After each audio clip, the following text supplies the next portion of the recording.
Պեկինում տեղի է ունեցել Չինաստանի նախագահ Սի Ցզինփինի և Միացյալ Նահանգների նախագահ Դոնալդ Թրամփի առանցքային հանդիպումը, որի նպատակն էր երկու գերտերությունների միջև գործընկերային հարաբերությունների նոր ձևաչափի հաստատումը։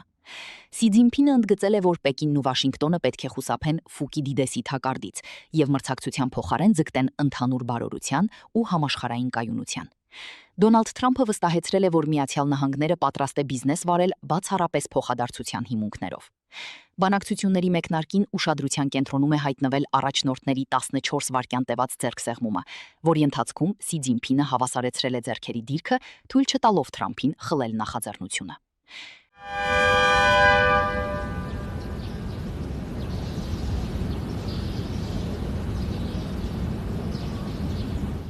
Ավելի քան 2 ժամ տևած քննարկումները Թրամփը որակել է որպես գերազանց, անդրադառնալով ինչպես առևտրային, այնպես էլ երկու երկրների զինված ուժերի միջև փոխգործակցության հարցերին։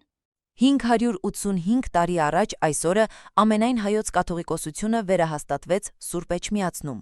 Մայիսի 14-ին համբարձման տոնին հիշատակվում է 1441 թվականին ամենայն հայոց կաթողիկոսության աթոռը Կիլիկիայի Սիս քաղաքից Մայր աթոռ Սուրբ Էջմիածին փոխադրելու պատմական օրը։ Գարեգին II վեհափարի տնօրինությամբ Տերունի այս տոնը հռչակվել է նաև Սուրբ Էջմիածնի ուխտի օր։ 1441 թվականին ամենայն հայոց